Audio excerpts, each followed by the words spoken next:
violence, to racial, sexual, and religious chauvinism, to rabid nationalist fervor are beginning not to work. The business of who I am and whether I'm good or bad or achieving or not, all that's learned along the way. Just a ride. And we can change it anytime we want. It's only a choice. No effort, no work, no job, no savings of money. I realized that I had the game wrong. That the game was to find out what I already was.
We were saying how very important it is to bring about in the human mind the radical revolution. The crisis is a crisis in consciousness, a crisis that cannot anymore accept the old norms, the old patterns, the ancient traditions.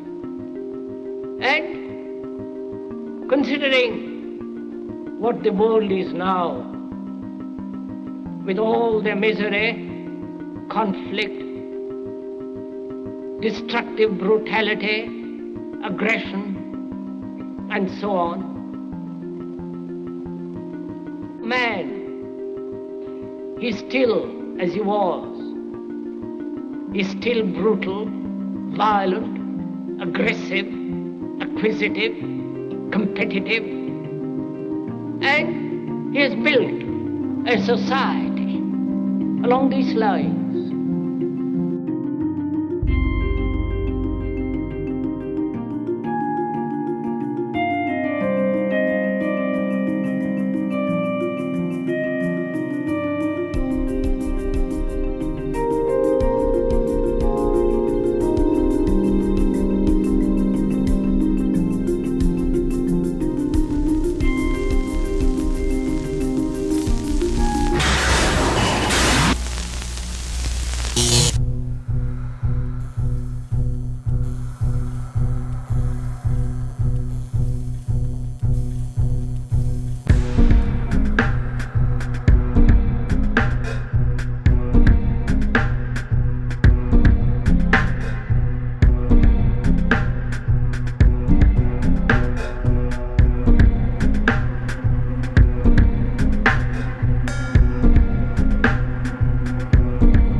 Society today is composed of a series of institutions.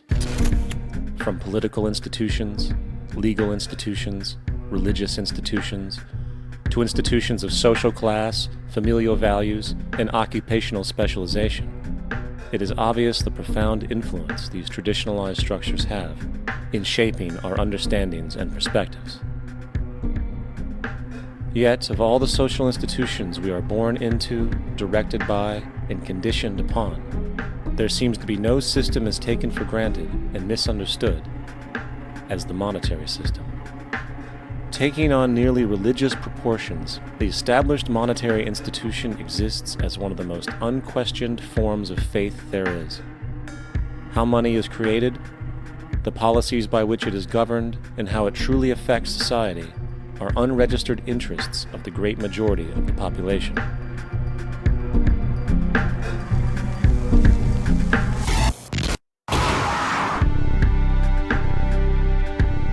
In a world where 1% of the population owns 40% of the planet's wealth, in a world where 34,000 children die every single day from poverty and preventable diseases, and where 50% of the world's population lives on less than $2 a day, one thing is clear: something is very wrong. And whether we are aware of it or not, the lifeblood of all of our established institutions, and thus society itself, is money. Therefore, understanding this institution of monetary policy is critical to understanding why our lives are the way they are. Unfortunately, economics is often viewed with confusion and boredom. Endless streams of financial jargon coupled with intimidating mathematics quickly deters people from attempts at understanding it. However, the fact is, the complexity associated with the financial system is a mere mask, designed to conceal one of the most socially paralyzing structures humanity has ever endured.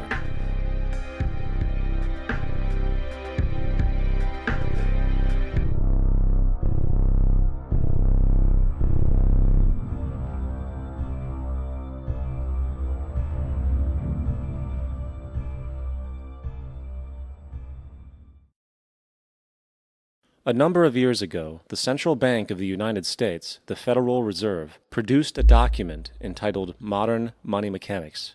This publication detailed the institutionalized practice of money creation as utilized by the Federal Reserve and the web of global commercial banks it supports. On the opening page, the document states its objective. The purpose of this booklet is to describe the basic process of money creation in a fractional reserve banking system. It then proceeds to describe this fractional reserve process through various banking terminology, a translation of which goes something like this. The United States government decides it needs some money, so it calls up the Federal Reserve and requests, say, $10 billion. The Fed replies, saying, sure, we'll buy $10 billion in government bonds from you.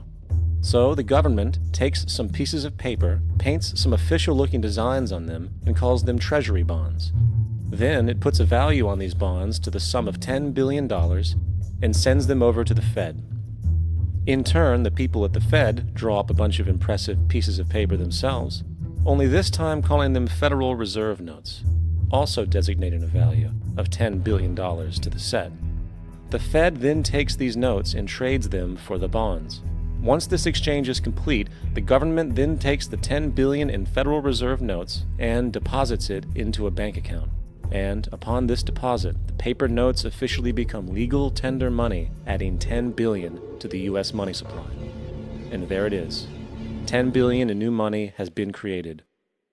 Of course, this example is a generalization, for, in reality, this transaction would occur electronically, with no paper used at all. In fact, only 3% of the U.S. money supply exists in physical currency. The other 97% essentially exists in computers alone. Now, government bonds are, by design, instruments of debt, and when the Fed purchases these bonds, with money it essentially created out of thin air, the government is actually promising to pay back that money to the Fed. In other words, the money was created out of debt. This mind-numbing paradox of how money or value can be created out of debt or a liability will become more clear as we further this exercise. So, the exchange has been made and now $10 billion sits in a commercial bank account. Here's where it gets really interesting. For as based on the fractional reserve practice, that $10 billion deposit instantly becomes part of the bank's reserves, just as all deposits do. And regarding reserve requirements, as stated in modern money mechanics, a bank must maintain legally required reserves equal to a prescribed percentage of its deposits. It then quantifies this by stating, under current regulations, the reserve requirement against most transaction accounts is 10%.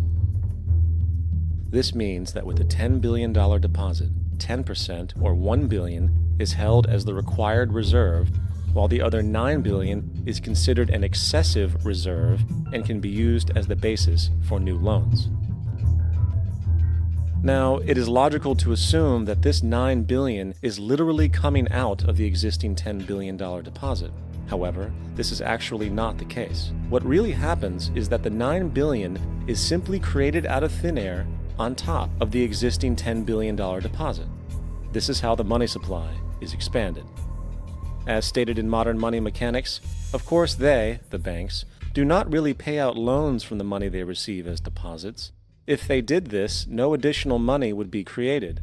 What they do when they make loans is to accept promissory notes, loan contracts, in exchange for credits, money, to the borrower's transaction accounts. In other words, the $9 billion can be created out of nothing simply because there is a demand for such a loan and that there is a $10 billion deposit to satisfy the reserve requirements. Now, let's assume that somebody walks into this bank and borrows the newly available $9 billion. They will then most likely take that money and deposit it into their own bank account. The process then repeats, for that deposit becomes part of the bank's reserves. 10% is isolated, and in turn 90% of the $9 billion, or $8.1 billion, is now available as newly created money for more loans. And of course, that 8.1 can be loaned out and redeposited, creating an additional 7.2 billion, to 6.5 billion, to 5.9 billion, etc. This deposit money creation loan cycle can technically go on to infinity.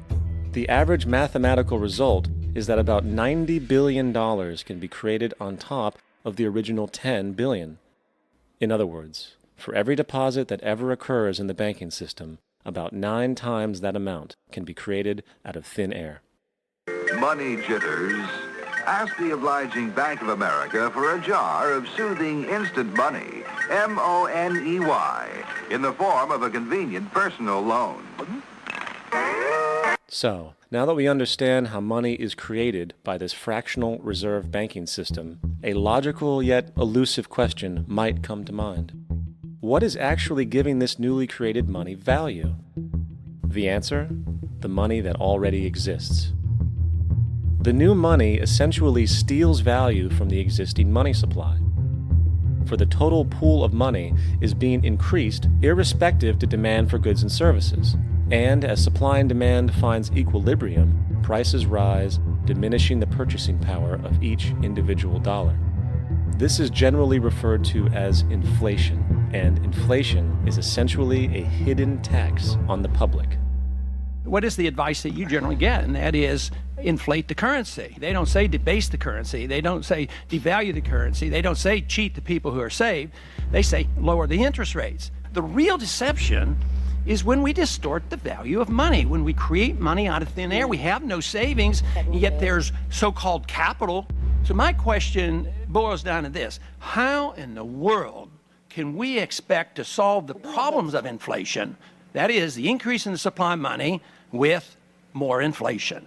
Of course, it can't. The fractional reserve system of monetary expansion is inherently inflationary. For the act of expanding the money supply without there being a proportional expansion of goods and services in the economy will always debase a currency.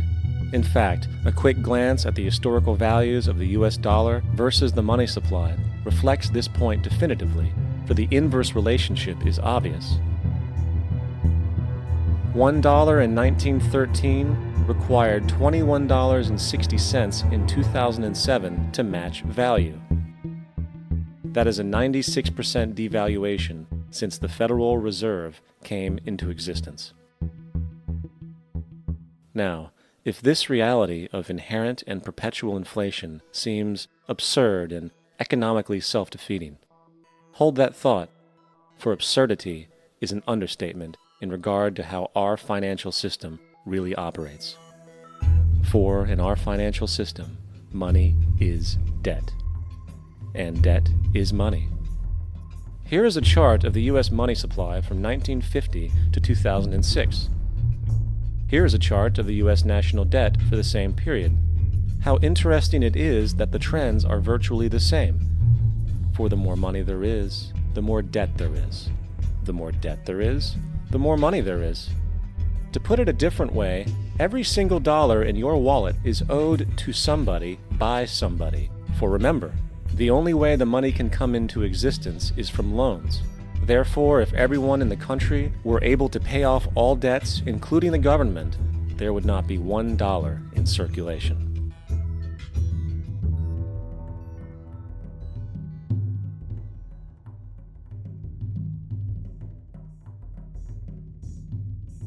In fact, the last time in American history the national debt was completely paid off was in 1835 after President Andrew Jackson shut down the central bank that preceded the Federal Reserve. In fact, Jackson's entire political platform essentially revolved around his commitment to shut down the central bank, stating at one point, "The bold efforts the present bank has made to control the government are but premonitions of the fate that awaits the American people should they be deluded into a perpetuation of this institution or the establishment of another like it." Unfortunately, his message was short-lived, and the international bankers succeeded to install another central bank in 1913, the Federal Reserve. And as long as this institution exists, perpetual debt is guaranteed. Now, so far we have discussed the reality that money is created out of debt, through loans. These loans are based on a bank's reserves, and reserves are derived from deposits. And through this fractional reserve system, any one deposit can create 9 times its original value, in turn debasing the existing money supply, raising prices in society. And since all this money is created out of debt and circulated randomly through commerce, people become detached from their original debt, and a disequilibrium exists where people are forced to compete for labor in order to pool enough money out of the money supply to cover their costs of living. As dysfunctional and backwards as all of this might seem, there is still one thing we have omitted from this equation. And it is this element of the structure which reveals the truly fraudulent nature of the system itself: the application of interest. When the government borrows money from the Fed, or when a person borrows money from a bank, it almost always has to be paid back with accrued interest. In other words, almost every single dollar that exists must be eventually returned to a bank with interest paid as well. But if all money is borrowed from the central bank and is expanded by commercial banks through loans, only what would be referred to as the principal is being created in the money supply. So then, where is the money to cover all of the interest that is charged? Nowhere.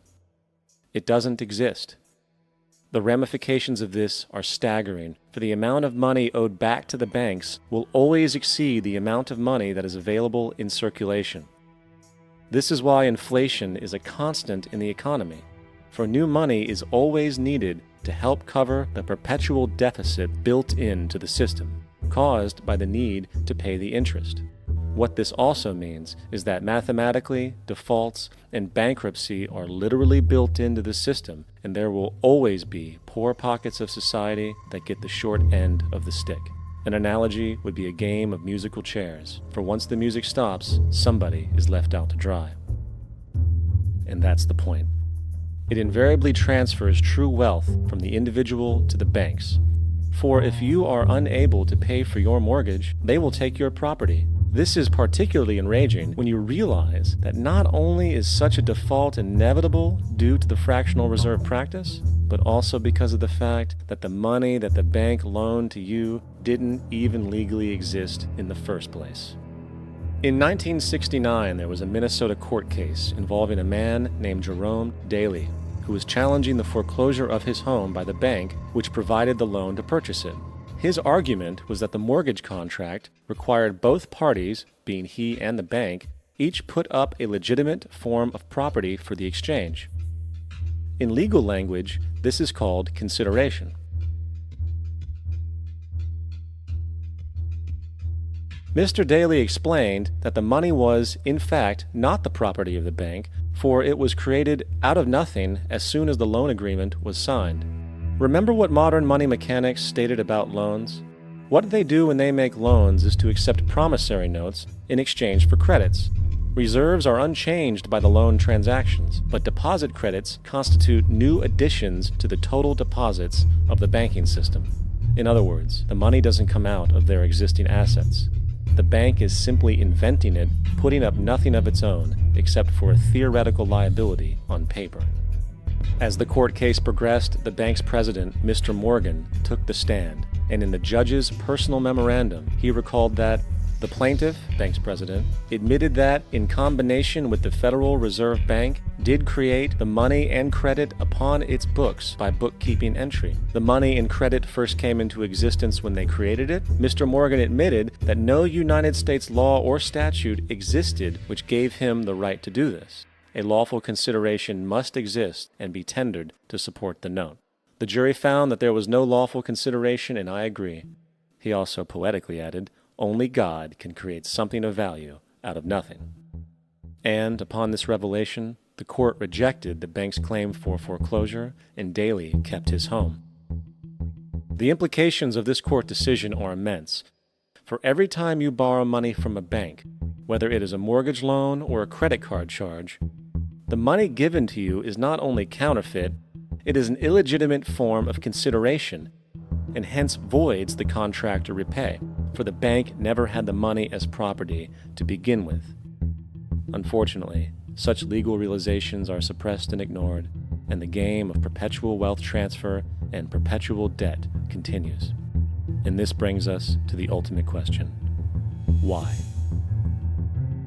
During the American Civil War, President Lincoln bypassed the high-interest loans offered by the European banks and decided to do what the Founding Fathers advocated, which was to create an independent and inherently debt-free currency. It was called the greenback. Shortly after this measure was taken, an internal document circulated between private British and American banking interests stated, "Slavery is but the owning of labor, and carries with it the care of laborers, while the European plan is that capital shall control labor by controlling wages. This can be done by controlling the money. It will not do to allow the greenback, as we cannot control that." The fractional reserve policy perpetrated by the Federal Reserve, which has spread in practice to the great majority of banks in the world, is, in fact, a system of modern slavery. Think about it. Money is created out of debt. And what do people do when they are in debt? They submit to employment to pay it off. But if money can only be created out of loans, how can society ever be debt-free? It can't. And that's the point. And it is the fear of losing assets coupled with the struggle to keep up with the perpetual debt and inflation inherent in the system, compounded by the inescapable scarcity within the money supply itself, created by the interest that can never be repaid, that keeps the wage slave in line, running on the hamster wheel with millions of others, in effect powering an empire that truly benefits only the elite at the top of the pyramid. For, at the end of the day, who are you really working for? The banks. Money is created in a bank and invariably ends up in a bank. They are the true masters, along with the corporations and governments they support. Physical slavery requires people to be housed and fed. Economic slavery requires people to feed and house themselves. It is one of the most ingenious scams for social manipulation ever created, and at its core, it is an invisible war against the population. Debt is the weapon used to conquer and enslave societies, and interest is its prime ammunition. And as the majority walks around oblivious to this reality, the banks, in collusion with governments and corporations, continue to perfect and expand their tactics of economic warfare, spawning new bases, such as the World Bank and International Monetary Fund, while also inventing a new type of soldier, the birth of the economic hitman.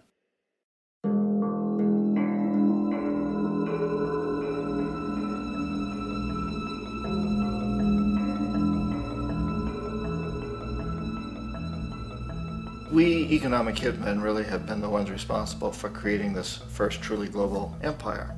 And we work many different ways.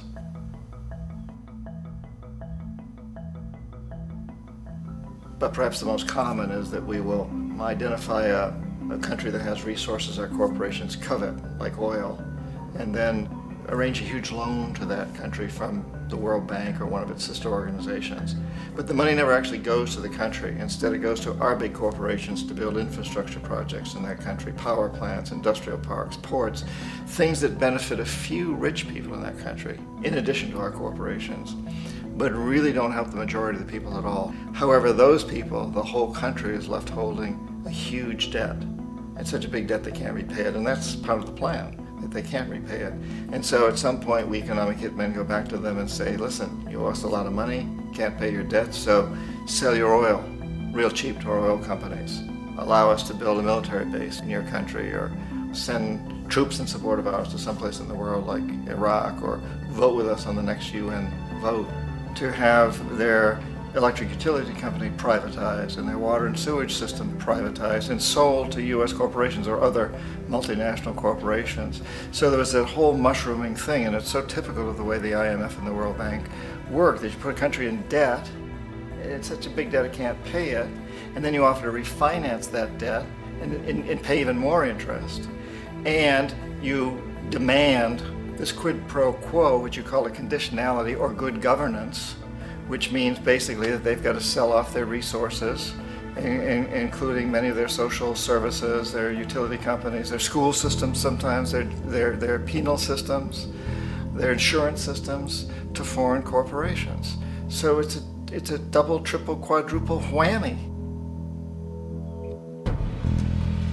The precedent for economic hitmen really began back in the early 50s when democratically elected Mossadegh, who was elected in Iran, he was considered to be the hope for democracy in the Middle East and around the world. He was Time Magazine's Man of the Year. But one of the things that he'd run on and began to implement was the idea that foreign oil companies needed to pay the Iranian people a lot more for the oil that they were taking out of Iran. The Iranian people should benefit from their own oil. Strange policy. We didn't like that, of course. But we were afraid to do what we normally were doing, which was to send in the military. Instead, we sent in one CIA agent, Kermit Roosevelt, Teddy Roosevelt's relative. And Kermit went in with a few $1 million and was very, very effective and efficient. And in a short amount of time, he managed to get Mossadegh overthrown and brought in the Shah of Iran to replace him, who always was favorable to oil. And it was extremely effective. Mobs overflow Tehran. Army officers shout that Mossadegh has surrendered and his regime as virtual dictator of Iran is ended. Pictures of the Shah are paraded through the streets as sentiment reverses. The Shah is welcomed home. So back here in the United States, in Washington, people looked around and said, wow, that was easy and cheap. So this established a whole new way of manipulating countries, of creating empire.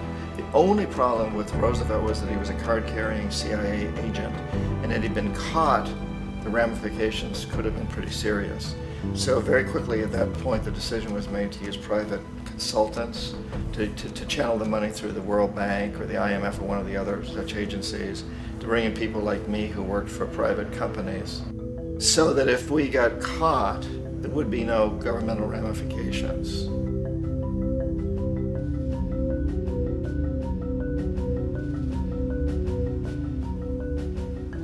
When Arbenz became president of Guatemala, the country was very much under the thumbs of United Fruit Company, the big international corporations. And Arbenz ran on this ticket that says, you know, we want to get the land back to the people.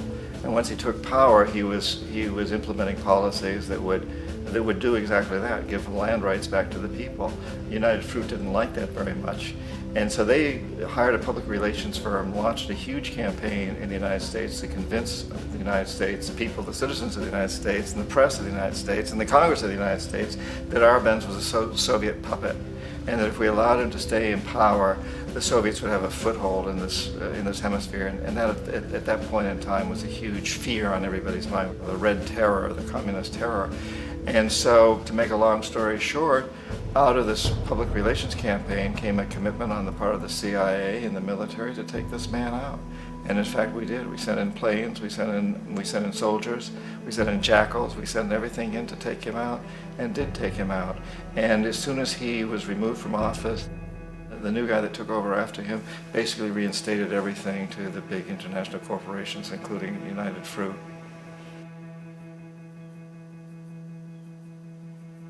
Ecuador for many, many years had been ruled by pro-US dictators, often relatively brutal. Then it was decided that they were going to have a truly democratic election. Jaime Roldos ran for office, and his main goal, he said, as president would be to make sure that Ecuador's resources were used to help the people. And he won, overwhelming, by more votes than anybody had ever won anything in Ecuador. And he began to implement these policies to make sure that the profits from oil went to help the people.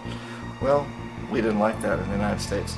I was sent down as one of several economic hitmen to change Roldos, to corrupt him, to bring him around, to let him know, okay, you can get very rich, you and your family, if you play our game, but if you continue to try to keep these policies you've promised, you're going to go.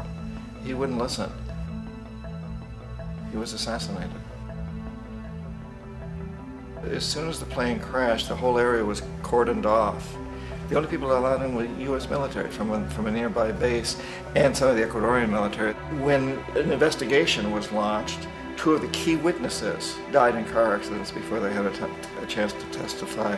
A lot of very, very strange things that went on around the assassination of Jaime Roldos. I, like most people who've really looked at this case, have absolutely no doubt that it was an assassination. And of course, in my position as an economic hitman, I was always expecting something to happen to Jaime, whether it be a coup or assassination, I wasn't sure, but that he would be taken down because he was not being corrupted. He would not allow himself to be corrupted the way we wanted to corrupt him.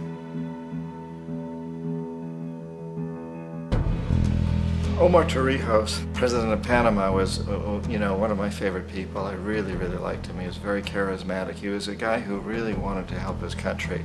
And when I tried to bribe him or corrupt him, he said, look, John, he called me Juanito. He said, look, Juanito, I don't need the money. What I really need is for my country to be treated fairly.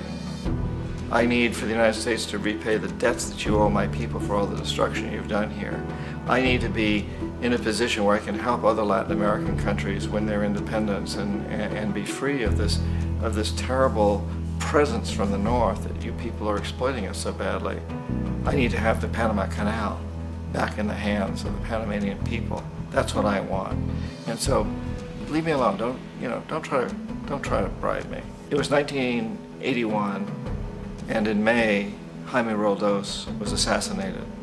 And Omar was very aware of this. Torrijos got his family together and he said, I'm probably next, but it's okay because I've done what I came here to do. I've renegotiated the canal. The canal will now be in our hands. He just finished negotiating the treaty with Jimmy Carter. In June of that same year, just a couple of months later, he also went down in an airplane crash, which there's no question was executed by CIA-sponsored jackals. Tremendous amount of evidence that one of Torrijos' security guards handed him at the last moment as he was getting on the plane a tape recorder, a small tape recorder that contained a bomb.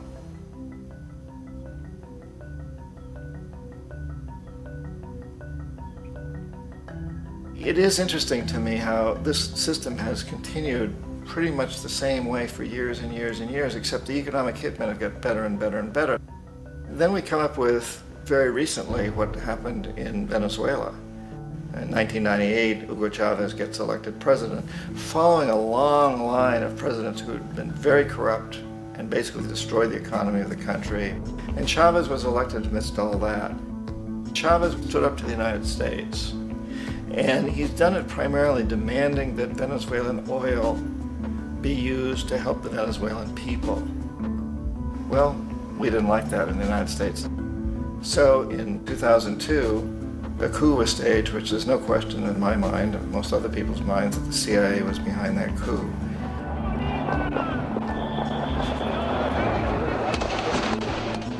way that that coup was fomented was very reflective of what Kermit Roosevelt had done in Iran, of paying people to go out into the streets, to riot, to protest, to say this Chavez is very unpopular. You know, if you can get a few thousand people to do that, television can make it look like it's the whole country, and things start to mushroom. Except in the case of Chavez, he was smart enough, and the people were so strongly behind him that they overcame it, which was a phenomenal moment in the history of Latin America.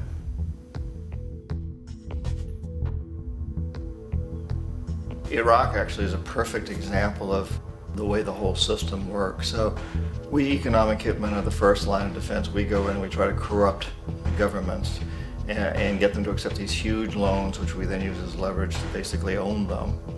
If we fail, as I failed in Panama with Omar Torrijos and in Ecuador with Jaime Roldos, men who refuse to be corrupted, then the second line of defense is we send in the jackals. And the jackals either overthrow governments or they assassinate.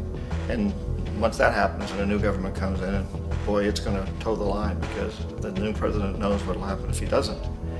In the case of Iraq, both of those things failed. Economic hitmen were not able to get through to Saddam Hussein. We tried very hard. We tried to get him to accept a deal very similar to what the House of Saud had accepted in Saudi Arabia, but he wouldn't accept it. And so the jackals went in to take him out. They couldn't do it. His security was very good. After all, he had one time worked for the CIA. He'd been hired to assassinate a former president of Iraq and failed, but he knew the system. So in '91, we send in the troops and we take out the Iraqi military. So we assume at that point that Saddam Hussein is going to come around. We could have taken him out, of course, at that time, but we didn't want to. He's the kind of strong man we like. He controls his people. We thought he could control the Kurds and keep the Iranians in their border and keep pumping oil for us. And then once we took out his military, now he's going to come around. So the economic hitmen go back in the 90s without success. If they'd had success, he'd still be running the country. We'd be selling him all the fighter jets he wants and everything else he wants. But they couldn't, they didn't have success.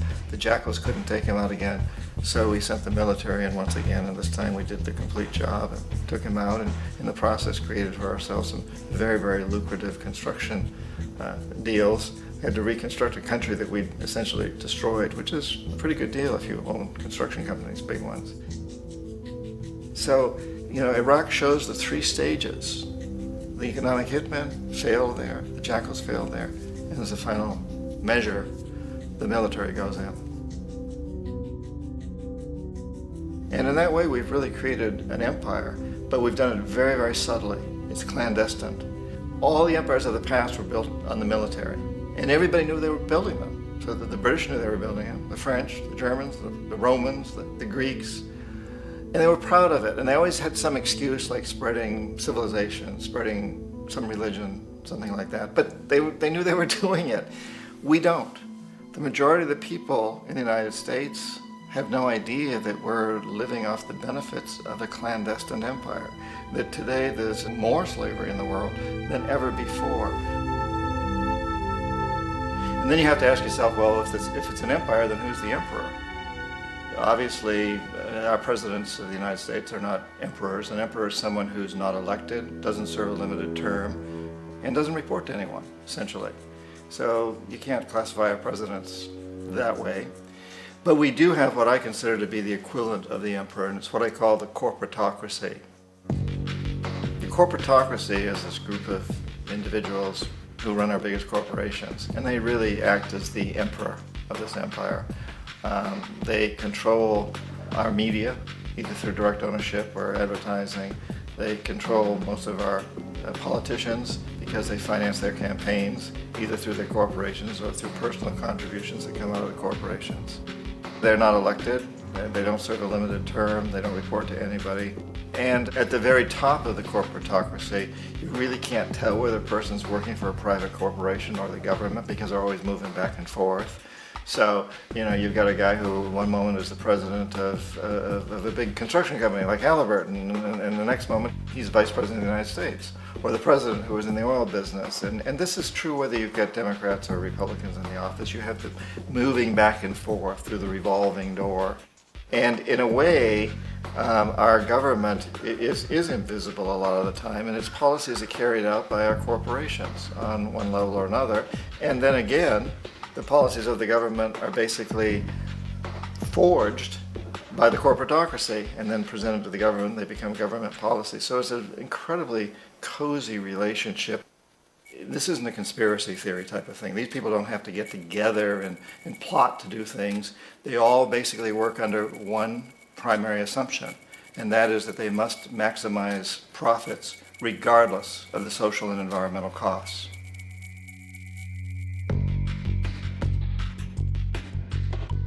This process of manipulation by the corporatocracy through the use of debt, bribery, and political overthrow is called globalization. Just as the Federal Reserve keeps the American public in a position of indentured servitude through perpetual debt, inflation, and interest, the World Bank and IMF serve this role on a global scale. The basic scam is simple. Put a country in debt either by its own indiscretion or through corrupting the leader of that country, then impose conditionalities or structural adjustment policies, often consisting of the following. Currency devaluation. When the value of a currency drops, so does everything valued in it. This makes indigenous resources available to predator countries at a fraction of their worth. Large funding cuts for social programs. These usually include education and healthcare, compromising the well-being and integrity of the society, leaving the public vulnerable to exploitation. Privatization of state-owned enterprises. This means that socially important systems can be purchased and regulated by foreign corporations for profit. For example, in 1999, the World Bank insisted that the Bolivian government sell the public water system of its third largest city to a subsidy of the U.S. corporation Bechtel. As soon as this occurred, water bills for the already impoverished local residents skyrocketed. It wasn't until after a full-blown revolt by the people that the Bechtel contract was nullified. Then there is trade liberalization, or the opening up of the economy through removing any restrictions on foreign trade. This allows for a number of abusive economic manifestations, such as transnational corporations bringing in their own mass-produced products, undercutting the indigenous production and ruining local economies. An example is Jamaica, which, after accepting loans and conditionalities from the World Bank, lost its largest cash crop markets due to competition with Western imports. Today, countless farmers are out of work, for they are unable to compete with the large corporations. Another variation is the creation of numerous, seemingly unnoticed, unregulated, inhumane sweatshop factories, which take advantage of the imposed economic hardship. Additionally, due to production deregulation, environmental destruction is perpetual, as a country's resources are often exploited by the indifferent corporations while outputting large amounts of deliberate pollution. The largest environmental lawsuit in the history of the world today is being brought on behalf of 30,000 Ecuadorian Amazonian people against Texaco, which is now owned by Chevron. So today it's against Chevron, but for activities conducted by Texaco. Estimated to be more than 18 times what the Exxon Valdez dumped into the coast of Alaska. In the case of Ecuador, it wasn't an accident. The oil companies did it intentionally. They knew they were doing it to save money out there rather than arranging for proper disposal. Furthermore, a cursory glance at the performance record of the World Bank reveals that the institution, which publicly claims to help poor countries develop and alleviate poverty, has done nothing but increase poverty and the wealth gap, while corporate profits soar. In 1960, the income gap between the fifth of the world's people in the richest countries versus the fifth in the poorest countries was 30 to 1. By 1998, it was 74 to 1. While global GNP rose 40% between 1970 and 1985, those in poverty actually increased by 17%. While from 1985 to 2000, those living on less than $1 a day increased by 18%. Even the Joint Economic Committee of the U.S. Congress admitted that there is a mere 40% success rate of all World Bank projects. In the late 1960s, the World Bank intervened in Ecuador with large loans. During the next 30 years, poverty grew from 50% to 70%. Under or unemployment grew from 15 to 70%. Public debt increased from 240 million to 16 billion, while the share of resources allocated to the poor went from 20% to 6%. In fact, by the year 2000, 50% of Ecuador's national budget had to be allocated for paying its debts. It is important to understand the World Bank is, in fact, a U.S. bank, supporting U.S. interests, for the United States holds veto power over decisions, as it is the largest provider of capital. And where did it get this money? You guessed it, it made it out of thin air through the fractional reserve banking system. Of the world's top 100 economies, as based on annual GDP, 51 are corporations, and 47 of that 51 are U.S.-based. Walmart, General Motors, and Exxon are more economically powerful than Saudi Arabia, Poland, Norway, South Africa, Finland, Indonesia, and many others. And as protective trade barriers are broken down, currencies tossed together and manipulated in floating markets, and state economies overturned in favor of open competition and global capitalism, the empire expands. You get up on your little 21-inch screen and howl about America and democracy. There is no America. There is no democracy. There is only IBM and ITT and AT&T and DuPont, Dow, Union Carbide, and Exxon. Those are the nations of the world today. What do you think the Russians talk about in their councils of state? Karl Marx?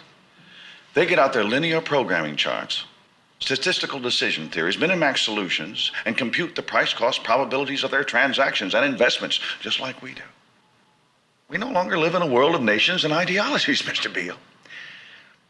The world is a college of corporations, inexorably determined by the immutable bylaws of business. The world is a business, Mr. Beale.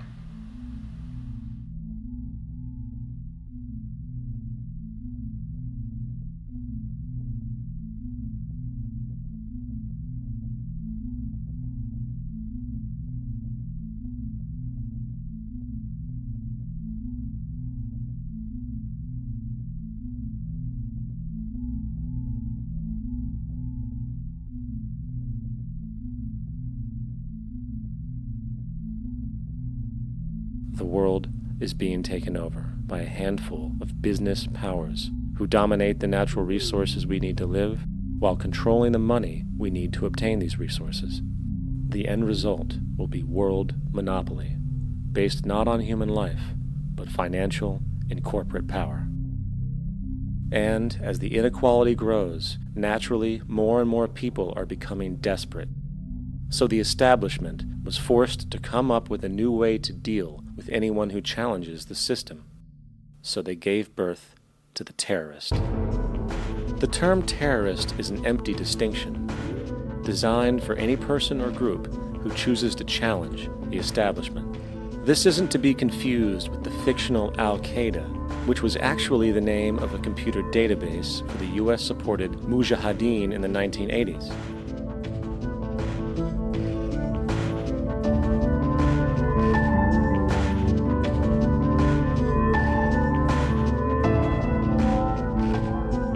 In 2007, the Department of Defense received $161.8 billion for the so-called global war on terrorism. According to the National Counterterrorism Center, in 2004, roughly 2,000 people were killed internationally due to supposed terrorist acts. Of that number, 70 were American. Using this number as a general average, which is extremely generous, it is interesting to note that twice as many people die from peanut allergies a year than from terrorist acts. Concurrently, the leading cause of death in America is coronary heart disease, killing roughly 450,000 each year. And in 2007, the government's allocation of funds for research on this issue was about $3 billion. This means that the U.S. government in 2007 spent 54 times the amount for preventing terrorism than it spent for preventing a disease which kills 6,600 times more people annually than terrorism does. Yet, as the name terrorism and Al-Qaeda are arbitrarily stamped on every news report relating to any action taken against U.S. interests, the myth grows wider. In mid-2008, the U.S. Attorney General actually proposed that the U.S. Congress officially declare war against the fantasy. Not to mention, as of July 2008, there are now over 1 million people currently on the U.S. terrorist watch list. These so-called counterterrorism measures, of course, have nothing to do with social protection, and everything to do with preserving the establishment amongst the growing anti-American sentiment both domestically and internationally, which is legitimately founded on the greed-based corporate empire expansion that is exploiting the world. The true terrorists of our world do not meet at the docks at midnight or scream Allah Akbar before some violent action. The true terrorists of our world wear $5,000 suits and work in the highest positions of finance, government, and business. So, what do? How do we stop a system of greed and corruption that has so much power and momentum? How do we stop this aberrant group behavior which feels no compassion for, say, the millions slaughtered in Iraq and Afghanistan, so the corporatocracy can control energy resources and opium production for Wall Street profit?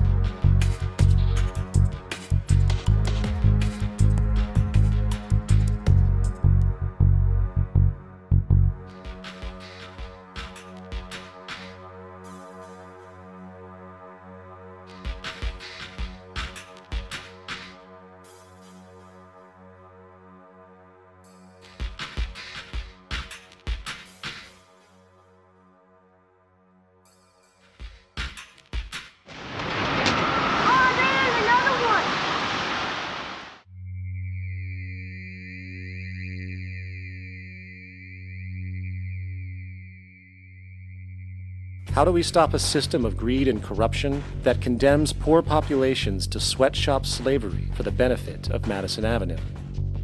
Or that engineers false flag terror attacks for the sake of manipulation? Or that generates built-in modes of social operation which are inherently exploitative? Or that systematically reduces civil liberties and violates human rights in order to protect itself from its own shortcomings?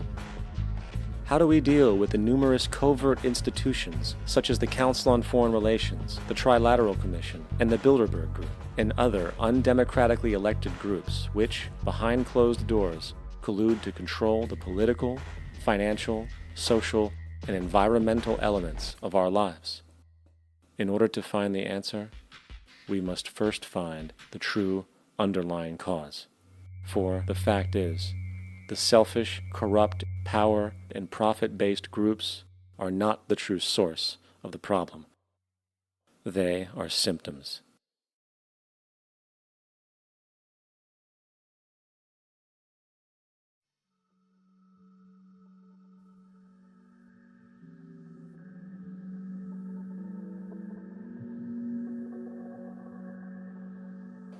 My name is Jacque Fresco. I'm an industrial designer and a social engineer. I'm very much interested in society and developing a system that might be sustainable for all people. First of all, the word corruption is a monetary invention. That aberrant behavior that's disruptive to the well-being of people, Well, you're dealing with human behavior. And human behavior appears to be environmentally determined, meaning if you were raised by the Seminole Indians as a baby, never saw anything else, you'd hold that value system. And this goes for nations, it goes for individuals, for families. They try to indoctrinate their children to their particular faith and their country and make them feel like they're part of that. And they build a society which they call established. They establish a workable point of view and tend to perpetuate that, whereas all societies are really emergent, not established. And so they fight new ideas that would interfere with the establishment. Governments try to perpetuate that which keeps them in power. People are not elected to political office to change things. They're put there to keep things the way they are. So you see, the basis of corruption is in our society. Let me make it clear. All nations, then, are basically corrupt because they tend to uphold existing institutions. I don't mean to uphold or downgrade all nations, but communism, socialism, fascism, the free enterprise system, and all other subcultures are the same. They are all basically corrupt. The most fundamental characteristic of our social institutions is the necessity for self-preservation. Whether dealing with a corporation, a religion, or a government, the foremost interest is to preserve the institution itself. For instance, the last thing an oil company would ever want is the utilization of energy that was outside of its control, for it makes that company less relevant to society. Likewise, the Cold War and the collapse of the Soviet Union was, in reality, a way to preserve and perpetuate the established economic and global hegemony of the United States. Similarly, religions condition people to feel guilty for natural inclinations, each claiming to offer the only path to forgiveness and salvation. At the heart of this institutional self-preservation lies the monetary system, for it is money that provides the means for power and survival. Therefore, just as a poor person might be forced to steal in order to survive, it is a natural inclination to do whatever is needed to continue an institution's profitability. This makes it inherently difficult for profit-based institutions to change, for it puts in jeopardy not only the survival of large groups of people, but also the coveted materialistic lifestyles associated with affluence and power. Therefore, the paralyzing necessity to preserve an institution, regardless of its social relevance, is largely rooted in the need for money or profit.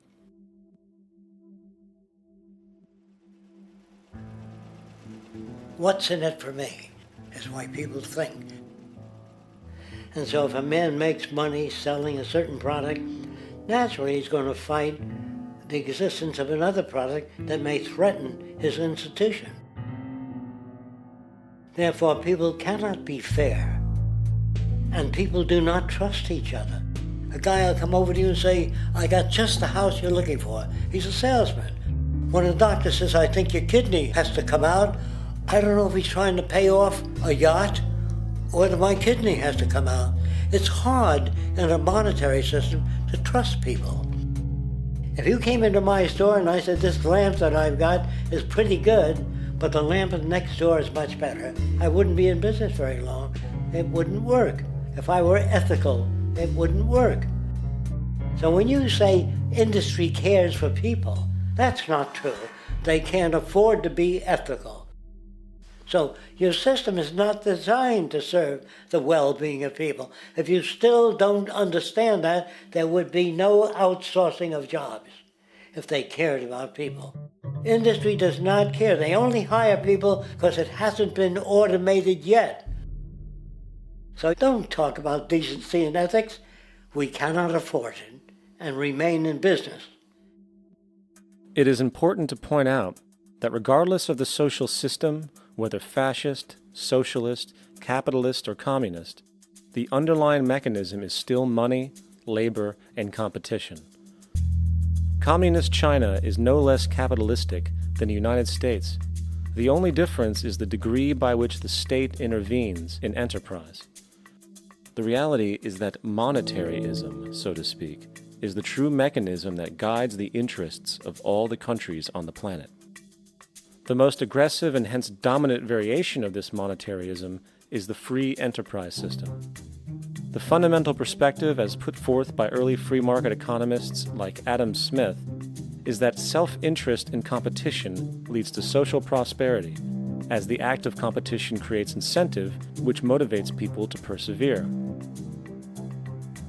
However, what isn't talked about is how a competition-based economy invariably leads to strategic corruption, power and wealth consolidation, social stratification, technological paralysis, labor abuse, and, ultimately, a covert form of government dictatorship by the rich elite. The word corruption is often defined as moral perversion. If a company dumps toxic waste into the ocean to save money, most people recognize this as corrupt behavior. On a more subtle level, when Walmart moves into a small town and forces small businesses to shut down for they are unable to compete, a gray area emerges. For what exactly is Walmart doing wrong? Why should they care about mom-and-pop organizations they destroy?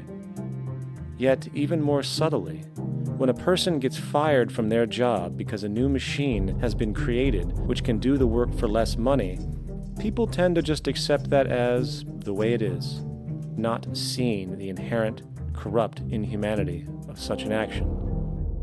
Because the fact is, whether it is dumping toxic waste, having a monopoly enterprise, or downsizing the workforce, the motive is the same: profit.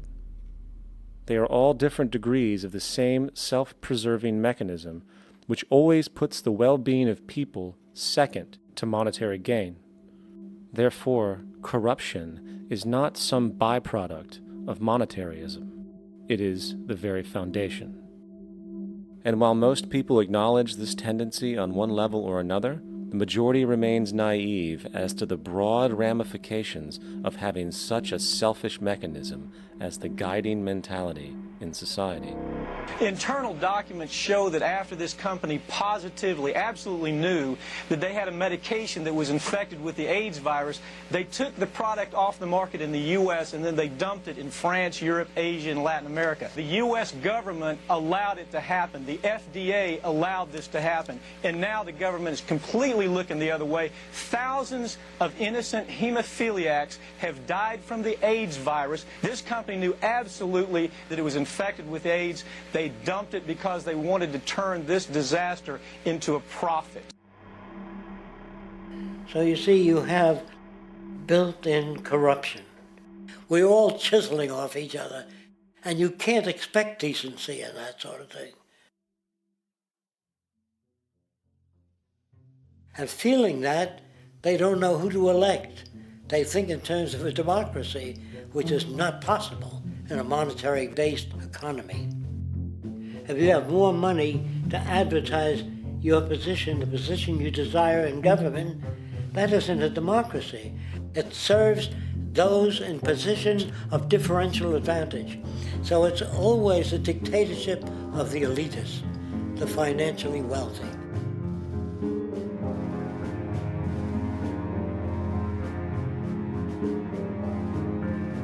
It is an interesting observation to note how seemingly unknown personalities magically appear on the scene as presidential candidates. Then, before you know it, somehow you are left to choose from a small group of extremely wealthy people who suspiciously have the same broad social view. Obviously, it's a joke. The people placed on the ballot are done so because they have been pre-decided to be acceptable by the established financial powers who actually run the show. Yet, many who understand this illusion of democracy often think, if only we could just get our honest, ethical politicians in power, then we would be okay. Well, while this idea, of course, seems reasonable in our established-oriented worldview, it is, unfortunately, another fallacy. For when it really comes down to what is actually important, the institution of politics, and thus politicians themselves, have absolutely no true relevance as to what makes our world and society function. It's not politicians that can solve problems. They have no technical capabilities. They don't know how to solve problems. Even if they were sincere, they don't know how to solve problems. It's the technicians that produce the desalination plants. It's the technicians that give you electricity, that give you motor vehicles, that heat your house and cool it in the summertime. It's technology that solves problems, not politics. Politics cannot solve problems because they're not trained to do so. Very few people today stop and consider what it is that actually improves their lives. Is it money? Obviously not. One cannot eat money or stuff money into their car to get it to run. Is it politics? All politicians can do is create laws, establish budgets, and declare war. Is it religion? Of course not. Religion creates nothing except intangible emotional solace for those who require it. The true gift that we as human beings have, which has been solely responsible for everything that has improved our lives, is technology. What is technology? Technology is a pencil which allows one to solidify ideas on paper for communication. Technology is an automobile which allows one to travel faster than feet would allow. Technology is a pair of eyeglasses which enables sight for those who need it. Applied technology itself is merely an extension of human attributes which reduces human effort, freeing humans from a particular chore or problem. Imagine what your life would be like today without a telephone, or an oven, or a computer, or an airplane. Everything in your home, which you take for granted, from a doorbell, to a table, to a dishwasher, is technology, generated from the creative, scientific ingenuity of human technicians. Not money, politics, or religion. These are false institutions. And writing your congressman is fantastic. They tell you to write your congressman if you want something done. The men in Washington should be at the forefront of technology, the forefront of human studies, the forefront of crime, all the factors that shape human behavior. You don't have to write your congressman. What kind of people are they that are appointed to do that job? The future will have great difficulty. And the question that's raised by politicians is, how much will a project cost? The question is not, how much will it cost? Do we have the resources? And we have the resources today to house everyone, build hospitals all over the world, build schools all over the world, the finest equipment and labs for teaching and doing medical research. So you see, we have all that, but we're in a monetary system. And in a monetary system, there's profit. And what is the fundamental mechanism that drives the profit system besides self-interest? What is it exactly that maintains that competitive edge at its core? Is it high efficiency and sustainability? No, that isn't part of their design. Nothing produced in our profit-based society is even remotely sustainable or efficient. If it was, there wouldn't be a multi-million-dollar-a-year service industry for automobiles.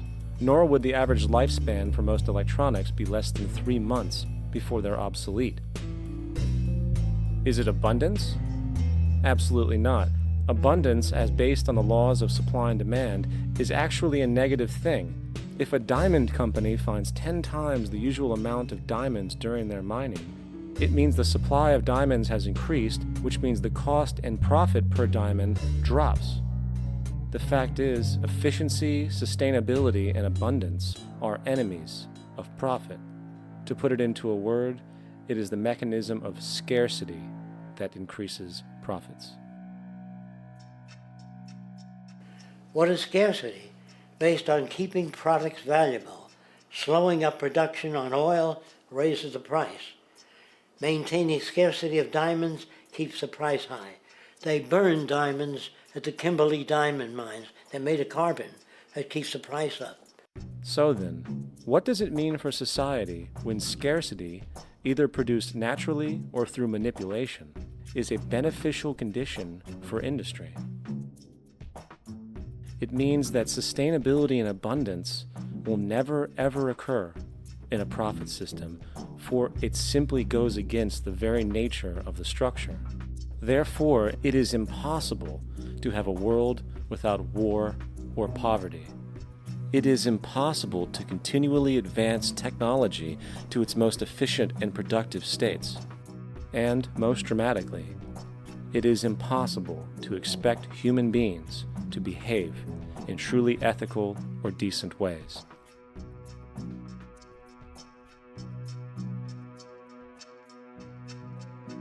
People use the word instinct because they can't account for the behavior. They sit back and they evaluate with their lack of knowledge, and they say things like, humans are built a certain way, greed is a natural thing, as though they've worked for years on it, and it's no more natural than wearing clothing. What we want to do is to eliminate the causes of the problems, eliminate the processes that produce greed and bigotry and prejudice and people taking advantage of one another and elitism, eliminating the need for prisons and welfare. We have always had these problems because we have always lived within scarcity and barter and monetary systems that produce scarcity. If you eradicate the conditions that generate what you call socially offensive behavior, it does not exist. The guy said, well, isn't that inborn? No, it's not. There is no human nature. There's human behavior, and that's always been changed throughout history. You're not born with bigotry and greed and corruption and hatred. You pick that up within the society. War, poverty, corruption, hunger, misery, human suffering will not change in a monetary system. That is, there'll be very little significant change.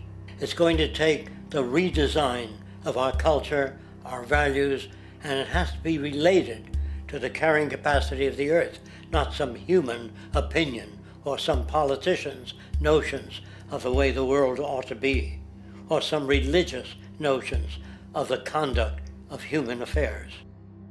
And that's what the Venus Project is about.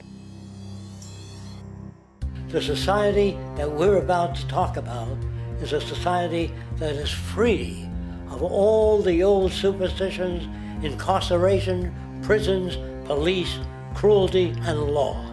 All laws will disappear, and the professions will disappear that are no longer valid, such as stockbrokers, bankers, advertising, gone forever, because it's no longer relevant. When we understand that it is technology devised by human ingenuity which frees humanity and increases our quality of life, we then realize that the most important focus we can have is on the intelligent management of the Earth's resources. For it is from these natural resources we gain the materials to continue our path of prosperity. Understanding this, we then see that money fundamentally exists as a barrier to these resources, for virtually everything has a financial cost. And why do we need money to obtain these resources? Because of real or assumed scarcity. We don't usually pay for air and tap water because it is in such high abundance, selling it would be pointless. So then, logically speaking, if resources and technologies applicable to creating everything in our societies, such as houses, cities, and transportation, were in high enough abundance, there would be no reason to sell anything. Likewise, if automation and machinery was so technologically advanced as to relieve human beings of labor, there would be no reason to have a job. And with these social aspects taken care of, there would be no reason to have money at all. So the ultimate question remains: do we on Earth have enough resources and technological understanding to create a society of such abundance that everything we have now could be available without a price tag and without the need for submission through employment? Yes, we do. We have the resources and technology to enable this at a minimum, along with the ability to raise the standard of living so high that people in the future will look back at our civilization now and gawk at how primitive and immature our society was. What the Venus Project proposes is an entirely different system that's updated to present-day knowledge. We've never given scientists the problem of how do you design a society which would eliminate boring and monotonous jobs, that would eliminate accidents in transportation, that would enable people to have a high standard of living, that would eliminate poisons in our food, that would give us other sources of energy that are clean and efficient. We can do that out there.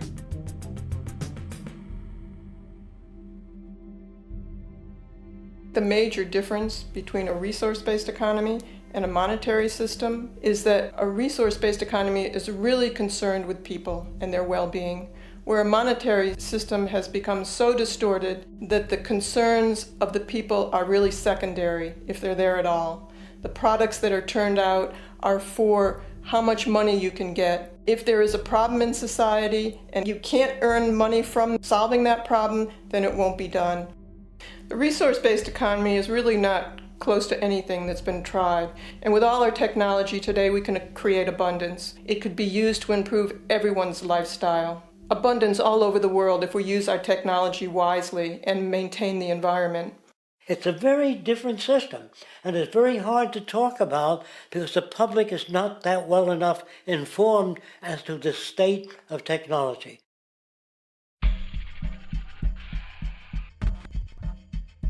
At present, we don't have to burn fossil fuels. We don't have to use anything that would contaminate the environment. There are many sources of energy available.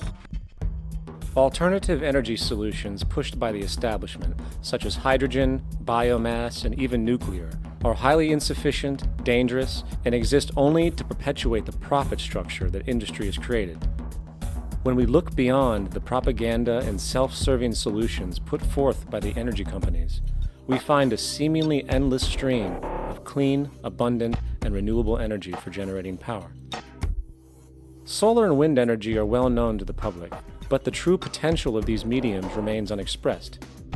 Solar energy, derived from the sun, has such abundance that 1 hour of light at high noon contains more energy than what the entire world consumes in a year. If we could capture 1/100% of this energy, the world would never have to use oil, gas, or anything else. The question then is not availability, but the technology to harness it. And there are many advanced mediums today which could accomplish just that, if they were not hindered by the need to compete for market share with the established energy power structures. Then there's wind energy. Wind energy has long been denounced as weak, and due to being location-driven, impractical. This is simply not true. The U.S. Department of Energy admitted in 2007 that if wind was fully harvested in just 3 of America's 50 states, it could power the entire nation. And then there are the rather unknown mediums of tidal and wave power. Tidal power is derived from tidal shifts in the ocean. Installing turbines which capture this movement generates energy. In the United Kingdom, 42 sites are currently noted as available, forecasting that 34% of all the UK's energy could come from tidal power alone. Wave power, which extracts energy from the surface motions of the ocean, is estimated to have a global potential of up to 80,000 terawatt-hours a year. This means 50% of the entire planet's energy usage could be produced from this medium alone. Now, it is important to point out that tidal, wave, solar, and wind power requires virtually no preliminary energy to harness, unlike coal, oil, gas, biomass, hydrogen, and all the others. In combination, these 4 mediums alone, if efficiently harnessed through technology, could power the world forever. That being said, there happens to be another form of clean, renewable energy which trumps them all: geothermal power. Geothermal energy utilizes what is called heat mining, which, through a simple process using water, is able to generate massive amounts of clean energy. In 2006, an MIT report on geothermal energy found that 13,000 zettajoules of power are currently available in the Earth, with the possibility of 2,000 zettajoules being easily tappable with improved technology. The total energy consumption of all the countries on the planet is about half of a zettajoule a year. This means about 4,000 years of planetary power could be harnessed in this medium alone. And when we understand that the Earth's heat generation is constantly renewed, this energy is really limitless and could be used forever. These energy sources are only a few of the clean, renewable mediums available, and as time goes on, we will find more. The grand realization is that we have total energy abundance without the need for pollution, traditional conservation, or in fact, a price tag. And what about transportation? The prevailing means of transportation in our societies is by automobile and aircraft, both of which predominantly need fossil fuels to run. In the case of the automobile, the battery technology needed to power an electric car that can go over 100 miles an hour for over 200 miles on one charge exists, and has existed for many years. However, due to battery patents controlled by the oil industry, which limits their availability to maintain market share, coupled with political pressure from the energy industry, the accessibility and affordability of this technology is limited. There is absolutely no reason other than pure, corrupt profit interest that every single vehicle in the world cannot be electric and utterly clean, with zero need for gasoline. As far as airplanes, it is time we realize that this means of travel is inefficient, cumbersome, slow, and causes far too much pollution. This is a maglev train. It uses magnets for propulsion. It is fully suspended by a magnetic field and requires less than 2% of the energy used for plane travel. The train has no wheels, so nothing can wear out. The current maximum speed of versions of this technology, as used in Japan, is 361 miles per hour. However, this version of the technology is very dated. An organization called ET3, which has connections with the Venus Project, has established a tube-based maglev that can travel up to 4,000 miles per hour in a motionless, frictionless tube, which can go over land or underwater. Imagine going from LA to New York for an extended lunch break, or from Washington, D.C. to Beijing, China in 2 hours. This is the future of continental and intercontinental travel, fast, clean, with only a fraction of the energy usage we use today for the same means. In fact, between maglev technology, advanced battery storage, and geothermal energy, there would be no reason to ever burn fossil fuels again. And we can do this now if we were not held back by the paralyzing profit structure. Now, America is inclined toward fascism. It has a propensity by its dominant philosophy and religion to uphold the fascist point of view. American industry is essentially a fascist institution. If you don't understand that, the minute you punch that time clock, you walk into a dictatorship.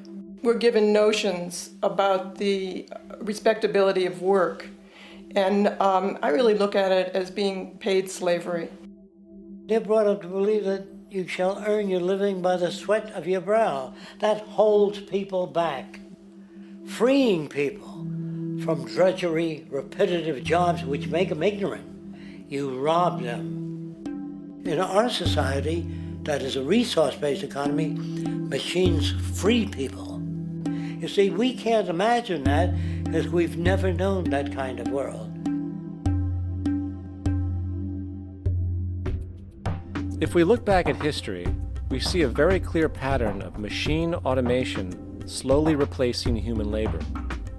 From the disappearance of the elevator man to the near full automation of an automobile production plant, the fact is, as technology grows, the need for humans in the workforce will continually be diminished. This creates a serious clash, which proves the falseness of the monetary-based labor system. For human employment is in direct competition with technological development. Therefore, given the fundamental priority of profit by industry, people through time will be continually laid off and replaced by machine. When industry takes on a machine, instead of shortening the workday, they downsize. You lose your job. So you have a right to fear machines. In a high-technology, resource-based economy, it is conservative to say that about 90% of all current occupations could be phased out by machines, freeing humans to live their life without servitude, for this is the point of technology itself. And through time, with nanotechnology and other highly advanced forms of science, it is not far-fetched to see how even complex medical procedures could be performed by machines as well, and based on the pattern, with much higher success rates than humans get today. The path is clear, but our monetary-based structure, which requires labor for income, blocks this progress, for humans need jobs in order to survive. The bottom line is that this system must go, or we will never be free, and technology will be constantly paralyzed. We have machines that clean out sewers. It frees a human being from doing that. So look at machines as extensions of human performance.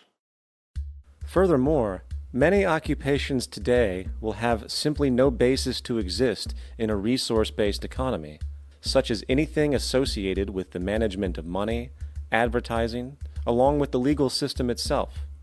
For without money, a great majority of the crimes that are committed today would never occur. Virtually all forms of crime are a consequence of the monetary system, either directly or by neuroses inflicted through financial deprivation. Therefore, laws themselves could eventually become extinct. Instead of putting up a sign, drive carefully, slippery when wet, put abrasive in the highway so it's not slippery when wet.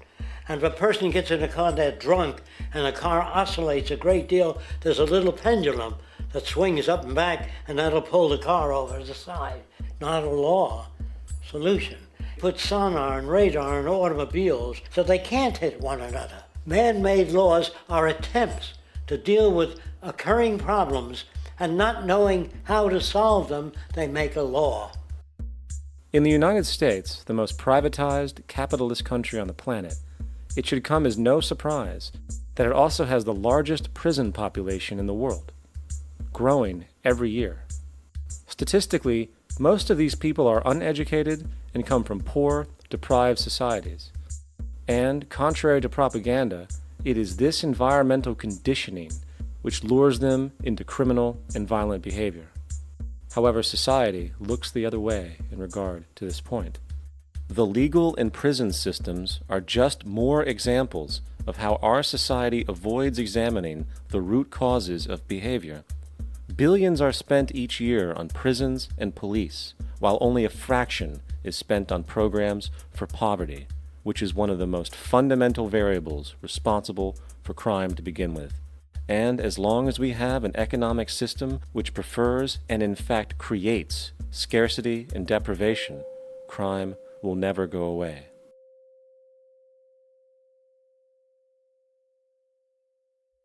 If people have access to the necessities of life without servitude, debt, barter, trade, they behave very differently. You want all these things available without a price tag. Now then, you gotta have a price tag. Well, what'll motivate people? Man gets everything he wants, he just lay around in the sun. This is the myth they perpetuate. People in our culture are trained to believe that the monetary system produces incentive. If they have access to things, why should they want to do anything? They will lose their incentive. That's what you're taught to support the monetary system. When you take money out of the scenario, there would be different incentives, very different incentives. When people have access to the necessities of life, their incentives change. What about the moon and the stars? New incentives arise. If you make a painting that you enjoy, you will enjoy giving it to other people, not selling it.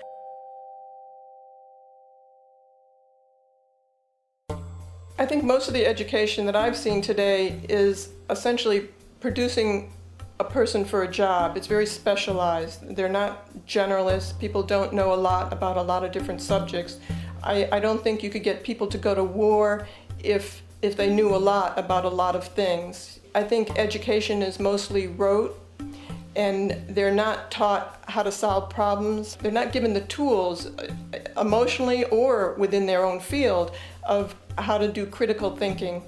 A resource-based economy, the education would be very different. Our society's major concern is mental development and to motivate each person to their highest potential. Because our philosophy is the smarter people are, the richer the world, because everybody becomes a contributor. The smarter your kids are, the better my life will be, because they'll be contributing more constructively to the environment and to my life, because everything that we devise within a resource-based economy would be applied to society. There would be nothing to hold it back. Patriotism, weapons, armies, navies, all that is a sign that we're not civilized yet. Kids will ask their parents, didn't you see the necessity of the machines? Dad, couldn't you see that war was inevitable when you produce scarcity? Isn't it obvious? Of course the kid will understand that you were pinheads, raised merely to serve the established institutions. We're such an abominable, sick society that we won't make the history book. They just say that large nations took land from smaller nations, used force and violence. You'll get history talked about as corrupt behavior all the way along until the beginning of the civilized world. That's when all the nations work together. World unification, working toward common good for all human beings, and without anyone being subservient to anyone else, without social stratification, whether it be technical elitism or any other kind of elitism, eradicated from the face of the earth. The state does nothing because there is no state. There is no state. The system I advocate, a resource-based global economy, is not perfect. It's just a lot better than what we have. We can never achieve perfection.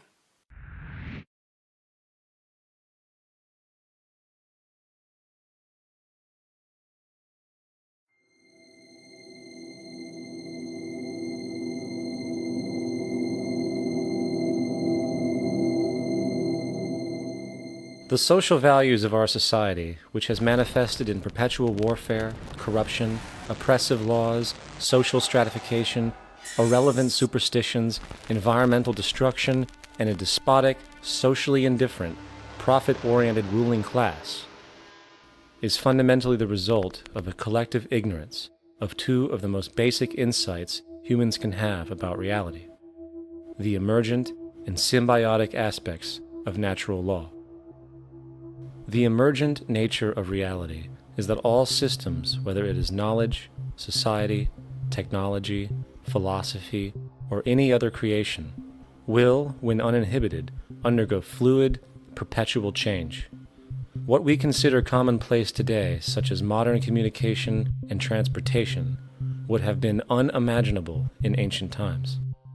Likewise, the future will contain technologies, realizations, and social structures that we cannot even fathom in the present. We have gone from alchemy to chemistry, from a geocentric universe to a heliocentric, from believing that demons were the cause of illness to modern medicine. This development shows no sign of ending, and it is this awareness that aligns us and leads us on a continuous path to growth and progress. Static, empirical knowledge does not exist. Rather, it is the insight of the emergence of all systems we must recognize. This means we must be open to new information at all times, even if it threatens our current belief system and hence identities. Sadly, society today has failed to recognize this, and the established institutions continue to paralyze growth by preserving outdated social structures. Simultaneously, the population suffers from a fear of change, for their conditioning assumes a static identity, and challenging one's belief system usually results in insult and apprehension, for being wrong is erroneously associated with failure, when, in fact, to be proven wrong should be celebrated, for it is elevating someone to a new level of understanding, furthering awareness. The fact is, there is no such thing as a smart human being, for it is merely a matter of time before their ideas are updated, changed, or eradicated. And this tendency to blindly hold on to a belief system, sheltering it from new, possibly transforming information, is nothing less than a form of intellectual materialism. The monetary system perpetuates this materialism not only by its self-preserving structures, but also through the countless number of people who have been conditioned into blindly and thoughtlessly upholding these structures, therefore becoming self-appointed guardians of the status quo. Sheep, which no longer need a sheepdog to control them, for they control each other by ostracizing those who step out of the norm. This tendency to resist change and uphold existing institutions for the sake of identity, comfort, power, and profit is completely unsustainable and will only produce further imbalance, fragmentation, distortion, and invariably, destruction. It's time to change.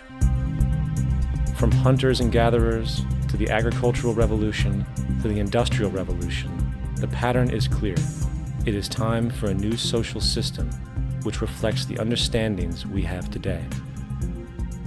The monetary system is a product of a period of time where scarcity was a reality. Now, with the age of technology, it is no longer relevant to society. Gone with the aberrant behavior it manifests. Likewise, dominant worldviews, such as theistic religion, operate with the same social irrelevancy. Islam, Christianity, Judaism, Hinduism, and all of the others exist as barriers to personal and social growth, for each group perpetuates a closed worldview, and this finite understanding that they acknowledge is simply not possible in an emergent universe. Yet, religion has succeeded in shutting down the awareness of this emergence by instilling the psychological distortion of faith upon its followers, where logic and new information is rejected in favor of traditionalized, outdated beliefs. The concept of God is really a method of accounting for the nature of things. In the early days, people didn't know enough about how things formed, how nature worked, so they invented their own little stories. And they made God in their own image. A guy that gets angry. When people don't behave right, he creates floods and earthquakes. They say it's an act of God. A cursory glance at the suppressed history of religion reveals that even the foundational myths themselves are emergent culminations, developed through influence over time. For example, a cardinal doctrine of the Christian faith is the death and resurrection of Christ.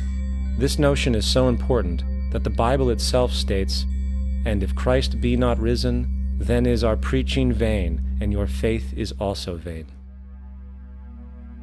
Yet it is very difficult to take this account literally, for not only is there no primary source denoting this supernatural event in secular history, awareness of the enormous number of pre-Christian saviors who also died and were resurrected immediately puts the story in mythological territory by association.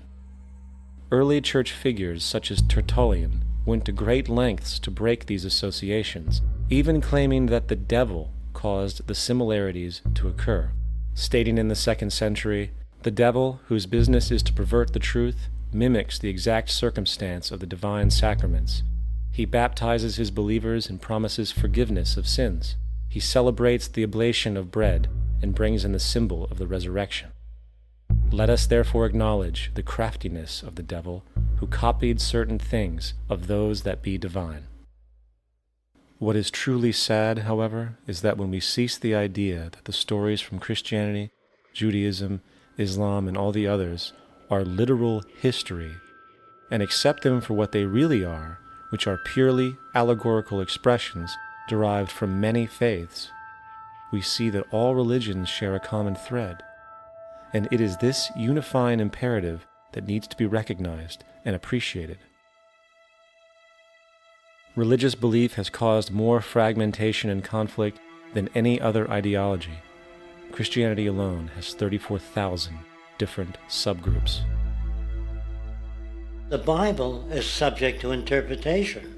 When you read it, you say, I think Jesus meant this. I think Job meant that. Oh no, he meant this. So you have the Lutheran, the Seventh-day Adventist, the Catholic, and a church divided is no church at all. And a church divided is no church at all. And this point on division, which is a trademark of all theistic religions, brings us to our second failure of awareness, the false assumption of separation through the rejection of the symbiotic relationship of life. Apart from the understanding that all natural systems are emergent, where all notions of reality will be constantly developed, altered, and even eradicated, we must also understand that all systems are, in fact, invented fragments, merely for the sake of conversation. For there is no such thing as independence in nature.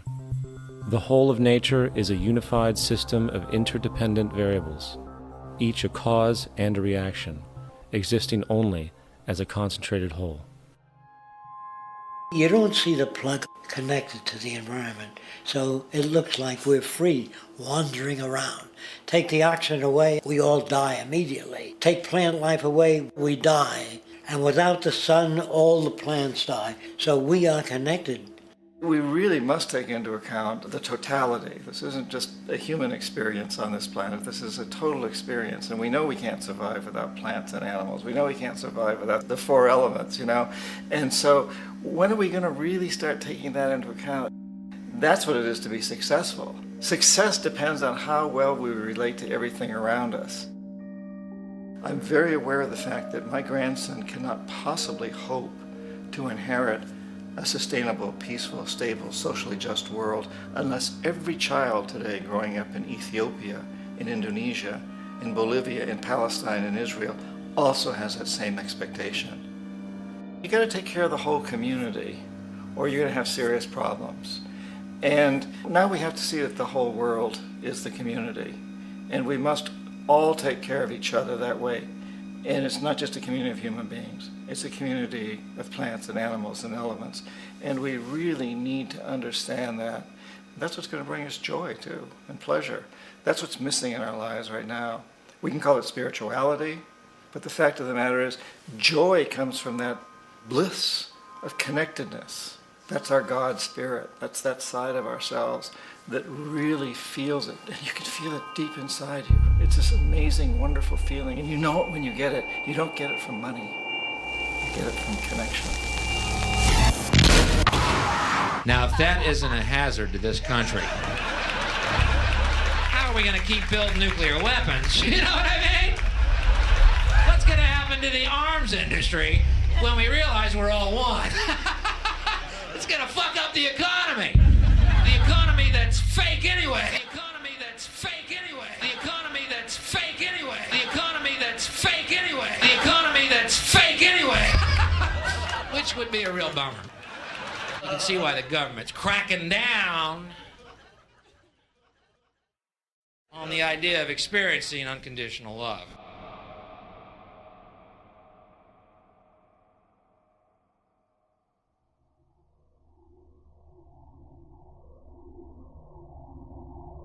Once we understand that the integrity of our personal existences are completely dependent on the integrity of everything else in our world, we have truly understood the meaning of unconditional love. For love is extensionality, and seeing everything as you and you as everything can have no conditionalities. For, in fact, we are all everything at once. If it's true that we're all from the center of a star, every atom in each of us from the center of a star, then we're all the same thing. Even a Coke machine or a cigarette butt in the street in Buffalo is made out of atoms that came from a star. They've all been recycled thousands of times, as have you and I. And therefore, it's only me out there. So what is there to be afraid of? What is there that needs solace seeking? Nothing. There's nothing to be afraid of because it's all us. The trouble is we have been separated by being born and given a name and an identity and being individuated. We've been separated from the oneness, and that's what religion exploits, that people have this yearning to be part of the overall one again. So they exploit that. They call it God. They say he has rules. And I think it's cruel. I think you can do it absent religion.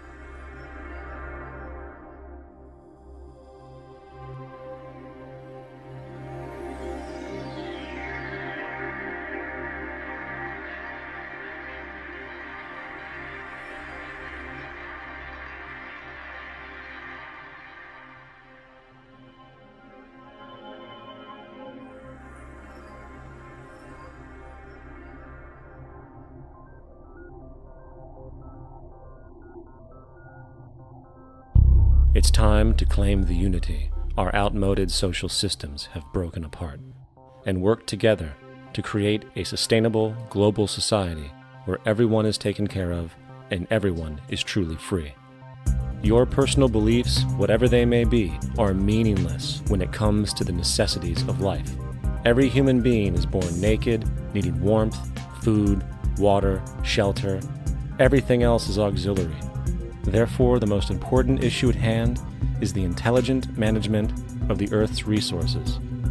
This can never be accomplished in a monetary system, for the pursuit of profit is the pursuit of self-interest, and therefore imbalance is inherent. Simultaneously, politicians are useless, for our true problems in life are technical, not political. Furthermore, ideologies that separate humanity, such as religion, need strong reflection in the community in regard to its value, purpose, and social relevancy. Hopefully, through time, religion will lose its materialism and basis in superstition and move into the useful field of philosophy. The fact is, society today is backwards, with politicians constantly talking about protection and security rather than creation, unity, and progress. The U.S. alone now spends about $500 billion annually on defense. That is enough to send every high school senior in America to a 4-year college. In the 1940s, the Manhattan Project produced the first true weapon of mass destruction. This program employed 130,000 people at an extreme financial cost. Imagine what our life would be like today if that group of scientists, instead of working on a way of killing people, worked on a way to create a self-sustaining, abundant world. Life today would be very, very different if that was their goal. Instead of weapons of mass destruction, it is time to unleash something much more powerful. Weapons of mass creation. Our true divinity is in our ability to create, and armed with the understanding of the symbiotic connections of life, while being guided by the emergent nature of reality, there is nothing we cannot do or accomplish. Of course, we face strong barriers in the form of established power structures that refuse to change. At the heart of these structures is the monetary system. As explained earlier, the fractional reserve policy is a form of slavery through debt, where it is literally impossible for society to be free. In turn, free market capitalism in the form of free trade uses debt to imprison the world and manipulate countries into subservience to a handful of large business and political powers. Apart from these obvious amoralities, the system itself is based on competition, which immediately destroys the possibility of large-scale collaborations for the common good, hence paralyzing any attempt at true global sustainability. These financial and corporate structures are now obsolete, and they must be outgrown. Of course, we cannot be naive enough to think that the business and financial elite are going to subscribe to this idea, for they will lose power and control. Therefore, peaceful yet highly strategic action must be taken. The most powerful course of action is simple. We have to alter our behavior to force the power structure to the will of the people. We must stop supporting the system.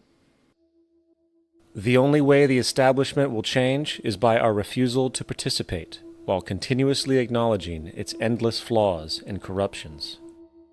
They're not going to give up the monetary system because of our designs of what we recommend.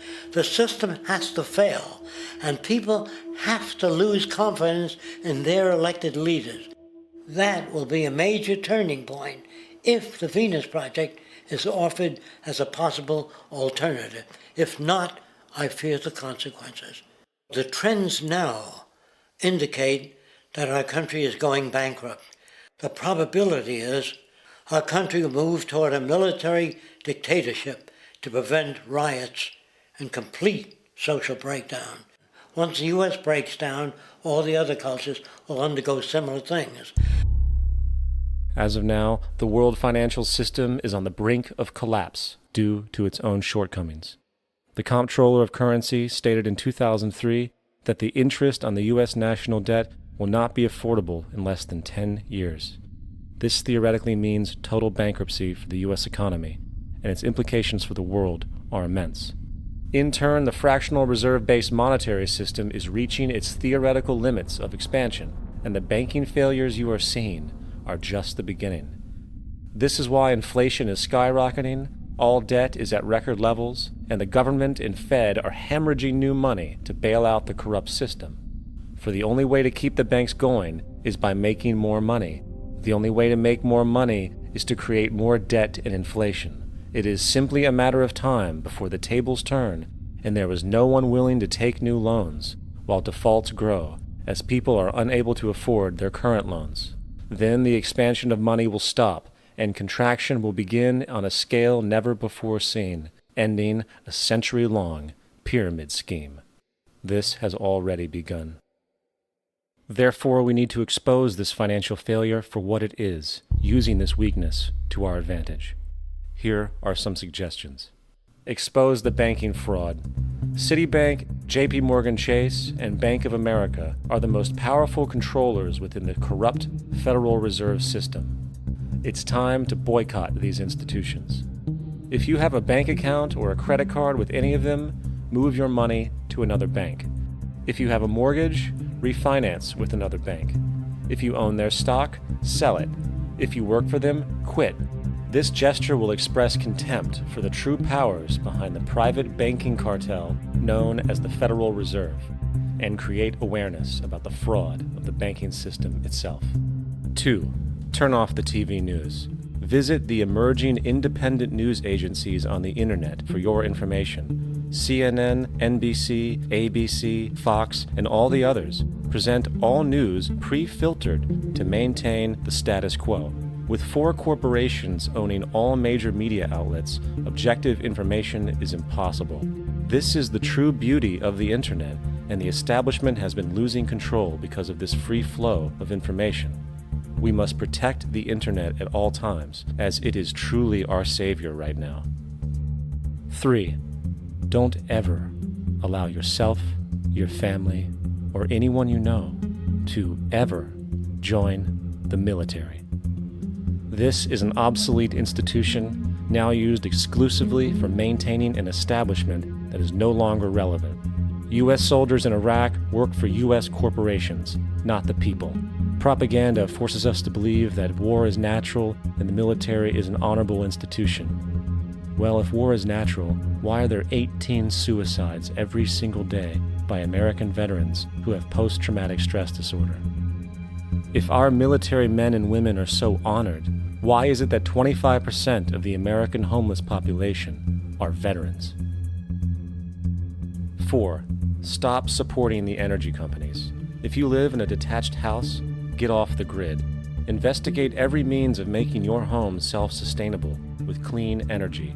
Solar, wind, and other renewable energies are now affordable consumer realities, and considering the never-ending rising cost of traditional energies, it will likely be a cheaper investment over time. If you drive, get the smallest car you can, and consider using one of the many conversion technologies that can enable your car to be a hybrid, electric, or run on anything other than establishment fuels. 5. Reject the political system. The illusion of democracy is an insult to our intelligence. In a monetary system, there is no such thing as a true democracy, and there never was. We have two political parties owned by the same set of corporate lobbyists. They are placed in their positions by the corporations, with popularity artificially projected by their media. In a system of inherent corruption, the change of personnel every couple of years has very little relevance. Instead of pretending that the political game has any true meaning, focus your energy on how to transcend this failed system. And 6. Join the movement. Go to the zeitgeistmovement.com and help us create the largest mass movement for social change the world has ever seen. We must mobilize and educate everyone about the inherent corruption of our current world system, along with the only true sustainable solution, declaring all the natural resources on the planet as common heritage to all people, while informing everyone as to the true state of technology and how we can all be free if the world works together rather than fights. The choice lies with you. You can continue to be a slave to the financial system and watch the continuous wars, depressions, and injustice across the globe while placating yourself with vain entertainment and materialistic garbage. Or you can focus your energy on true, meaningful, lasting, holistic change, which actually has the realistic ability to support and free all humans with no one left behind. But in the end, the most relevant change must occur first inside of you. The real revolution is the revolution of consciousness, and each one of us first needs to eliminate the divisionary, materialistic noise we have been conditioned to think is true, while discovering, amplifying, and aligning with the signal coming from our true empirical oneness. It is up to you. What we are trying during all these discussions and talks here is to see if we cannot radically bring about a transformation of the mind. Not accept things as they are, but to understand it, to go into it, to examine it, give your heart and your mind with everything that you have to find out a way of living differently.